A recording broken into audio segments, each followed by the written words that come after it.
کہ وہ اللہ نے انہیں کوئی بنا دیا ہے اور آپ کو حسن والا بنا دیا ہے۔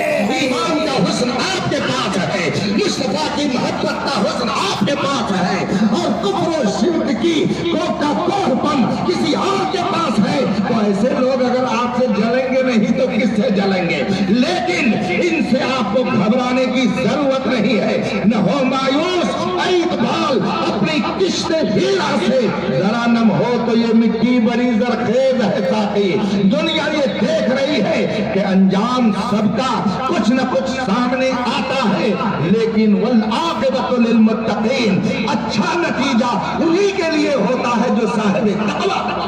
سبحان اللہ، سبحان اللہ۔ ایک وقت ایسا بھی آیا کہ فرعون نے بھی اپنا نشہ دکھایا، مگر اس کا بھی کیا حال ہوا آپ تاریخ کے مطالعہ سے اسے جان سکتے ہیں۔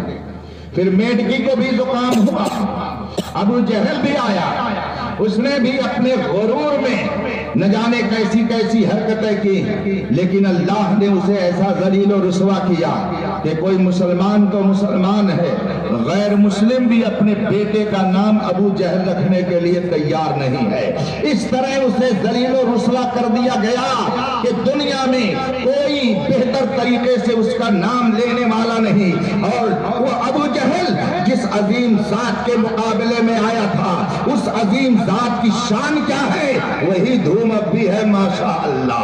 مٹ گئے آپ مٹانے والے، دنیا دیکھ رہی ہے۔ ایک میرے مصطفیٰ کا ایسا دربار ہے، خواہ ایرانی ہو خواہ تورانی، دنیا کے کسی خطے کا ہو، امیر ہو یا غریب ہو، امیر ہو یا غریب ہو، محتاج ہو یا فقیر ہو، شہنشاہ ہو یا بادشاہ ہو، ایک میرے مصطفیٰ کا دربار ہے کہ جس جگہ پہنچ کر کے سب کی کیفیت یہ ہو جاتی ہے کہ لبوا ہیں، آنکھیں بند ہیں، پھیلی ہے جھولیاں، کتنے مزے کی بھیک تیرے پاک کرتی ہے۔ یہ میرے مصطفیٰ کا دربار ہے کہ جتنوں نے ان سے دشمنی کی سب کا وجود ختم ہو گیا، مگر میرے مصطفیٰ کا دربار کل بھی لگا ہوا تھا، آج بھی لگا ہوا ہے، اور میدان محشر میں تو ایسا لگے گا کہ سنی کہے گا تجھ سے اور جنت سے کیا مطلب، رہا بھی تو ہم رسول اللہ کے جنت رسول اللہ۔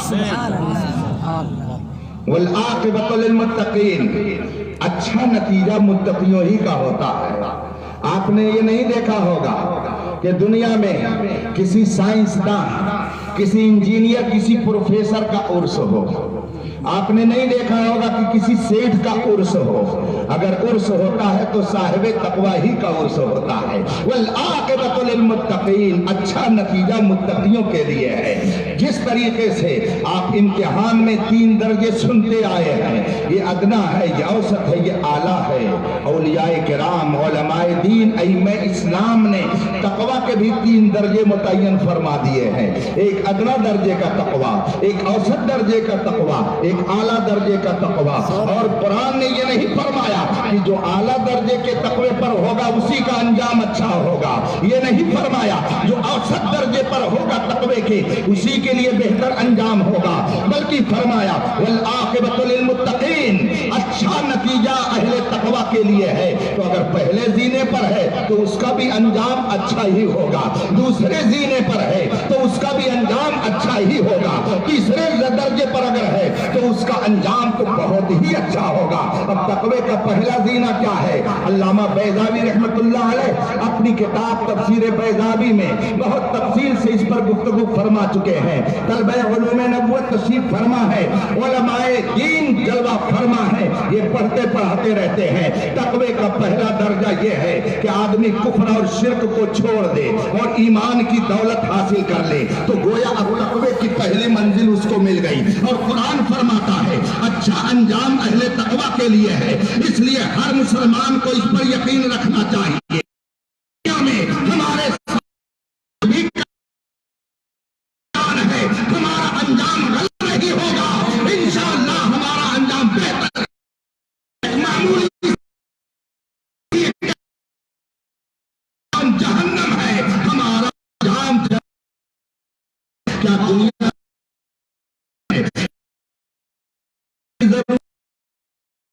کو دیکھ لیجئے، اور ہندوستان کی راجدھانی نہ جانے کتنے بادشاہ دہلی پر حکومت کر چکے ہیں، تخت سلطنت پر دہلی میں بیٹھ چکے ہیں، نہ جانے کتنے حکمراں آئے اور گئے، نہ جانے کتنے آ کر کے جل بھن کر کے ختم ہو گئے، ان کا کوئی نام و نشان نہیں ہے، لیکن وہیں پر حضرت محبوب الہی کا آستانہ ہے، وہیں پر حضرت قطب الدین بختیار کاکی کا آستانہ ہے، وہیں پر نصیر الدین چراغ دہلوی، سیدنا شیخ عبدالحق محدث دہلوی کا آستانہ ہے، تھوڑی ہی دور پر حضرت شاہ ولی اللہ محدث دہلوی کا آستانہ ہے، شاہ عبدالعزیز محدث دہلوی کا آستانہ ہے، حضرت شاہ کلیم اللہ جہان آبادی کا آستانہ ہے، سب ان سے جلنے والوں کے گل ہو گئے چراغ، مگر مصطفیٰ کی شمع کل بھی روشن تھی، آج بھی روشن ہے صبح قیامت۔ نعرہ تکبیر، نعرہ رسالت، نعرہ رسالت، مسلک اعلیٰ حضرت، عشق محبت، نعرہ تکبیر۔ بہت سفر کرتے ہیں لوگ، لیکن آپ میں سے کسی نے دہلی کا سفر اس لیے نہیں کیا ہوگا کہ فلاں شمشان گھاٹ پر ہندوستان تھا۔ آپ کیا جائیں گے؟ آپ کے نزدیک تو وہ جل بھن کر کے ختم ہو۔ جو لوگ ان کو اپنا مانتے ہیں وہ بھی کبھی نہیں جاتے ہوں گے۔ محبوب الہی نہ ہندوستان کے بظاہر سلطان، یہاں کے بادشاہ تھے، حکمراں تھے، جلوہ فرما تھے، کا شہنشاہ بھی ان کی بارگاہ میں خراج عقیدت پیش کرنے میں فخر محسوس کرتا ہے۔ والعاقبۃ اچھا کے لیے ہے، بہترین نتیجہ اہل ایمان کے لیے ہے۔ اے مومنو، آپ کو دنیا کے حالات سے گھبرانے کی ضرورت نہیں ہے۔ کیا آپ نے اپنے اسلاف کی تاریخ کو نہیں پڑھا ہے؟ کیا حضرت سیدنا بلال حبشی کا واقعہ آپ کی نظروں سے اوجھل ہو گیا ہے کہ جب مکہ میں دشمن اسلام آپ کو اذیت پہنچاتے، نیچے سے گرب پتھر، اوپر بھی پتھر، اور جب آپ کو گھسیٹا جاتا، فرماتے بلال تمہاری اذیت مجھے دیکھی نہیں جا رہی ہے، تمہاری پریشانی مجھے برداشت نہیں ہو رہی ہے۔ حضرت بلال یہ نہیں فرماتے کہ واقعی میں پریشان کیا جا رہا ہوں، ان کا جواب کیا ہوتے؟ نہیں، آپ کو پریشان ہونے کی ضرورت نہیں ہے۔ کیا آپ حضرت بلال اپنی زبان میں فرماتے کیا آپ کو یہ نہیں معلوم ہے کہ اگر کوئی آدمی بازار میں گھڑا خریدنے کے لیے جاتا ہے تو خریدنے سے پہلے اس کو ٹھونکتا ہے، کہیں یہ ٹوٹا تو کہیں یہ خراب تو نہیں ہے۔ اگر دنیا کا ایک خریدار مارکیٹ میں جا کر ایک گھڑا خریدے تو اس کو بھی وہ ٹھونکتا اور بجاتا ہے، اس کو آتا ہے، پھر اسے خریدتا ہے۔ میرا مولا مجھے خرید رہا ہے کہ بلال کہیں کچا تو نہیں ہے، بلال عقل میں توحید تو پڑھتا ہے، مگر کہیں اس میں کمزور تو مجھے تم پریشان نہ، بلکہ میں تو یہ کہتا ہوں کہ جو جان مانگو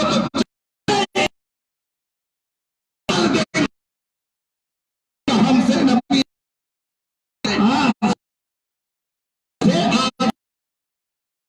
کہ وہ اسے آزمایا جاتا ہے۔ ہمارا رب ہمیں خریدا ہے تو وہ ضرور آزمائے گا، مگر اسی کا اعلان ہے لا تہنوا ولا تحزنوا وانتم الاعلون۔ تمہیں پریشان ہونے کی ضرورت نہیں ہے، گھبرانے کی ضرورت نہیں ہے، تم ہی بلند رہو گے، شرط یہ ہے کہ مصطفیٰ کے وفادار ڈاکٹر اقبال نے کہا ہے کہ محمد مصطفیٰ تو ہے تو ہم تیرے ہیں۔ یہ